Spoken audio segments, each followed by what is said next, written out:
Well, I'll tell you when it kind of hit you this morning was, we're out there on the field getting ready to go, and we're getting ready for flex, and we have a kind of a sound off thing with Big John that he does, and of course the socially distanced flex is a lot different than our traditional pregame warm up. So you've got people from back line to back line, all over the field. And so most of the time you don't really hear a whole lot. You hear it, but it's not like it normally is with our flex. But I'm standing out there on the 50, and it echoes throughout the stadium. It gives you chills just being back in the stadium, hearing the kids, feeling their energy. Just really, that's when it's like, this is what it's supposed to be like. So it was great to get back out there. We had great weather. I think the officials have to work on that little electronic whistle thing a little bit. So they're going to have to pump that thing into the speaker system or something if they want anybody to hear it. So that's one thing that we all have stuff we got to work on. So some good and some bad. Just like with every scrimmage, I always say, the head coach is usually the only one that's happy, with everything, because one side of the ball's had a good day and the other side of the ball's had a bad day usually. And that's kind of just the way those things go. Early on in preseason, typically you'll see some of the time, defense is a little bit ahead of the offense, and I think that's what we saw today. I thought we had tremendous energy on the defensive sideline, and they flying around like they're supposed to. So I think the changes that we have made and the adjustments we have made in the off season and the hard work and dedication that Coach Harrell and the staff have put into changing our scheme and the job they've done with those kids was very, very evident today. Really pleased just with the way they competed. And I say that because, I have a lot of confidence in the offensive personnel that we have returning. And I think we've got a chance to be pretty special on offense this year. So, the days of it being a track meet during preseason scrimmages, hopefully we're going to have great competition every time we go out there. And I would expect our next scrimmage to have, maybe a little more, maybe just a little more edge to it. So that's good to see, because that's the way our teams have always played, with a lot of edge and a chip on their shoulder. So, for me, we came out with no injuries. We went just a couple of snaps under 100 snaps total. So it was a very solid first scrimmage. It gives us an evaluation of where we are right now with some stuff. With a lot of it, it's the first time you've done that in almost a year. So it's we got some rust we got to work through, but it was just really good to be back out there. Okay, we'll open it up for questions for Coach Houston. Coach, as is typically the case with any team, it's going to be big for your running backs to shed the first blocker, and especially at ECU. Talk about the progress of your running backs so far here in camp. Well, I think that's going to be one of the big evaluations from today is, that's the most extended live contact session that we've had so far during fall camp. And, the key really is, for a running back is, there's going to be X number of yards that are just there because of how the O-line and tight ends, receivers, how they block everything up. The key to a great running back is, what does he do after contact? What yardage does he get after what was already there? An average running back is going to just get the yardage that's there, and that's all they're going to do. So I think that's a big evaluation piece. And certainly we have some guys that run with some power. I think that we have a lot of depth in that room, and I think we have a tremendous amount of competition. This is a deal right now where I couldn't sit here and tell you that who's going to be the starter, game one. I think there are a lot of candidates. And I think that, some of the guys that people assume may be, well, I wouldn't count some of those other guys out either. I think very much what I said earlier last week. I feel very, very good about that room 5 deep, and I think that there's a lot of competition out there today.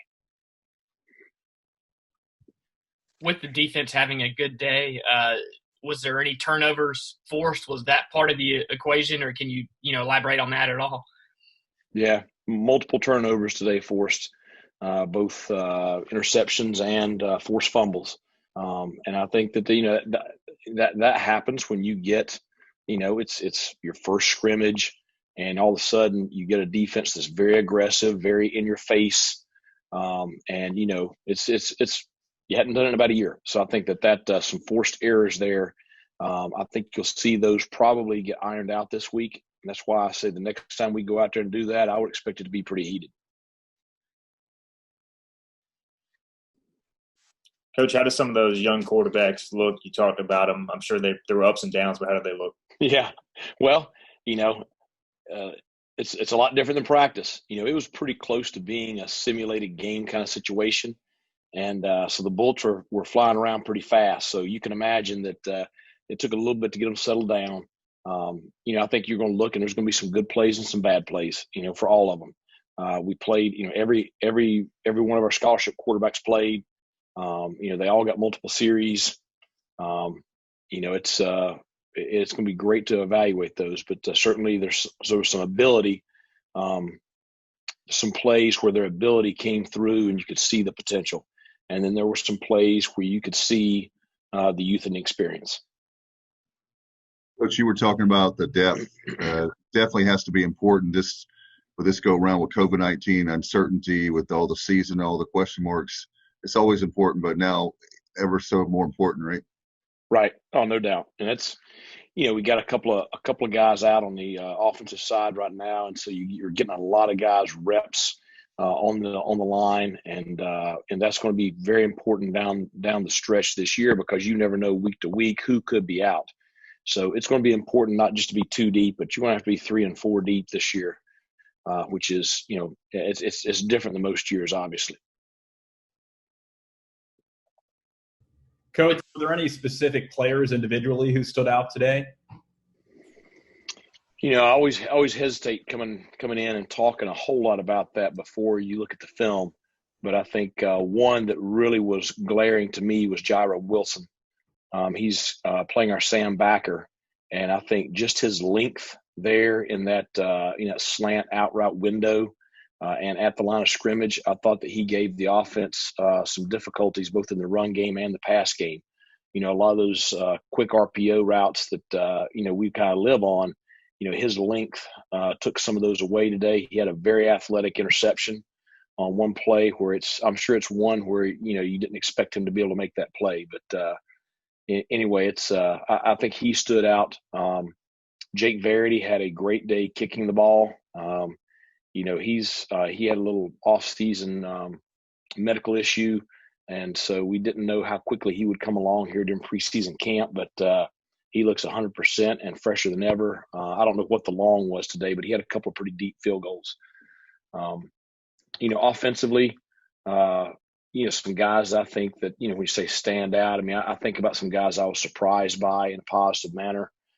Tyler Savage is continuing to come along, freshman receiver out of Northern Virginia.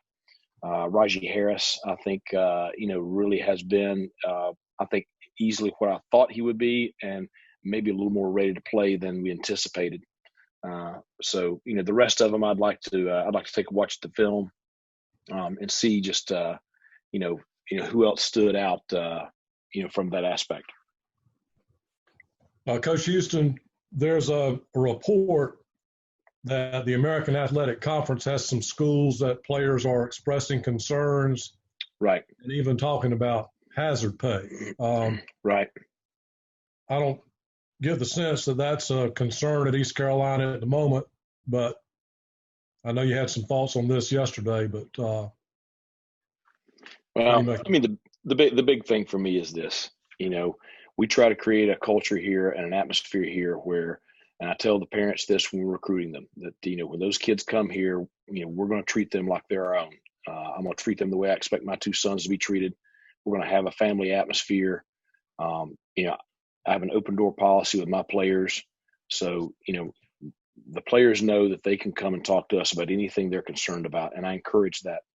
So certainly if there are any concerns with the players in our roster, we want them to bring those to us and we want to address them. I don't ever want to be the guy that sits here tone deaf on anything. It's a deal where my job as the football coach here, my job is to support our players, My job is to make sure that they're in a safe environment. My job is to make sure that they have the things they need to be successful, both on the field and off the field. And if I'm doing my job correctly, then they're going to graduate from East Carolina University, and they're going to be the man that God created them to be when they leave here. And so that's how I approach, what my role is. And, I really very much, want to be an advocate for our players and someone that can support them in any manner. So I don't know if any of our guys have been involved with any of that. No one has brought it to me from a standpoint of they were.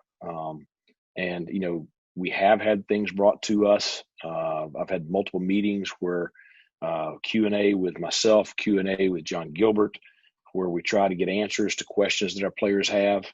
Obviously, we have a very stringent medical process in terms of dealing with the COVID-19 virus.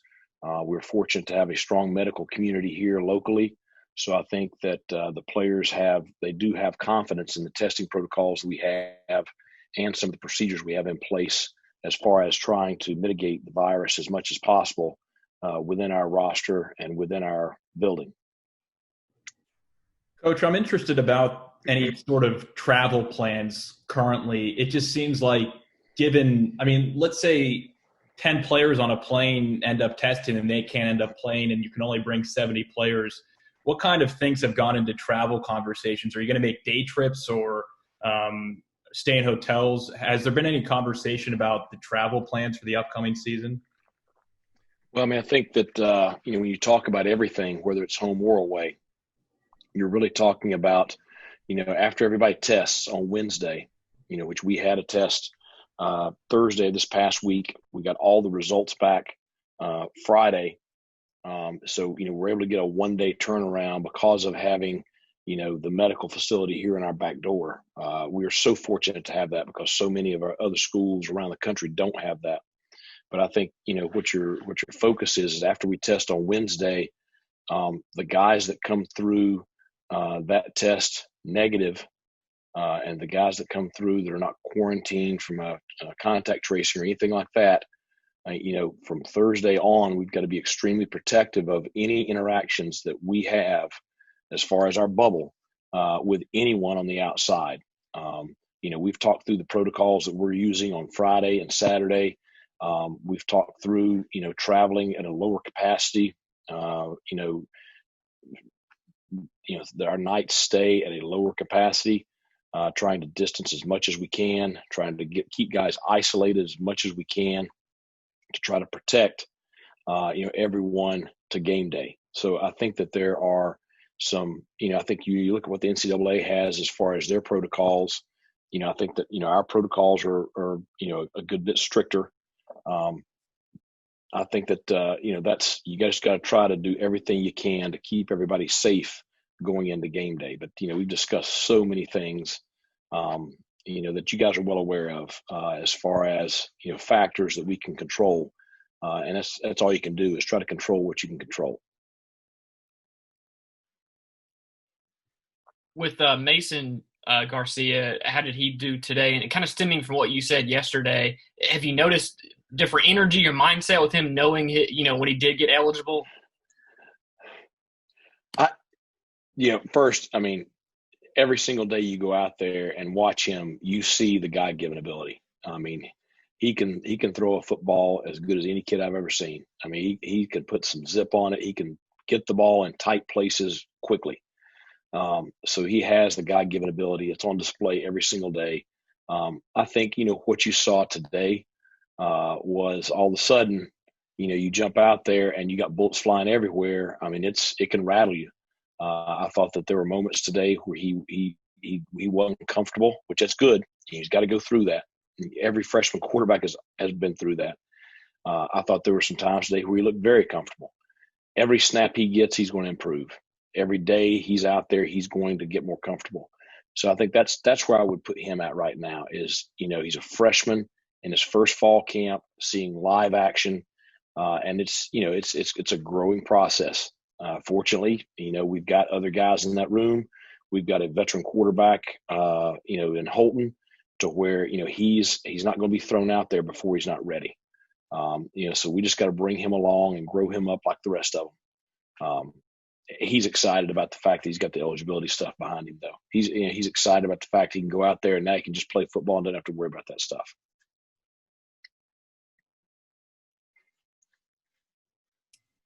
Are there any other questions for Coach? Hey, Coach. Is there any concern from the players about maybe potentially playing in empty stadiums? We know how Dowdy-Ficklen Stadium is such an advantage when it's packed out and rocking. Is there any thought process into how that's going to look or how the players might adapt to that differently? Well, the players and I have talked about it a good bit. Obviously they want our fans there. They many of them came here with one of the factors in their recruiting being the fact that we have a passionate fan base. They appreciate Pirate Nation. They feed off of it on game day. So, yes, they want to play in front of a stadium that has fans, even if it has to be 25% or 50% or whatever percent. They want fans in the stands. They want their parents to be able to see them. They want their peers to be able to see them. And I've told them, I get it. I just want to play, but I get it. It's something that they wish for. Certainly it's going to be a factor. If we don't have fans in the stand, we'll have to do something to create some atmosphere. There weren't any fans in the stands today, so they're going to compete at a high level no matter what. But, we'll see how that goes. That's something that certainly I can't control and our players can't control. So we'll have to leave that up to the authorities and the people that make those decisions. Coach, you and your staff certainly brought in a very large 2020 class. About 40% of those guys came in mid-year. Just talk about how they're making the transition and some of the guys that have stood out and maybe have an opportunity to get on the field this year. Well, I've talked about that class. We're excited about it. Obviously, one of the things that I had to do when I first got here a year and a half ago was, the roster needed some work. Certainly, we've got some talented older players, but there's not a ton of them. So we did a lot of work this past year in revamping the roster. It's those guys are getting better every single day. It's just everybody out there is exactly like Mason. Every snap they get, they're going to improve. But, at least when we take the field, we have size and we have athleticism. And that's been the thing that's been the most apparent so far during this preseason camp. They may not know which way to go. We got to take care of that stuff. But at least they get there quicker and then we look the part. So we got to grow them up. That's the big thing. Grow them up. So every single day we're going to improve. And I think that today was very evident of that. I mean, the rotation we had on the defensive line, you're running guys, 2 and 3 guys on the field virtually every other snap. We played a ton of guys up front today. And the difference that made was our front defensively was fresh the entire scrimmage today and allowed them to play fast and allowed them to, not be fatigued. And certainly you look at the situation we were in last year where there was no rotation. And Alex Turner was a great player. I love that kid. He would have been such a more productive player if he'd have played 60 snaps a game and not 95 snaps a game, because you have to be fresh on the defensive side of the ball to play at the speed to react to offenses.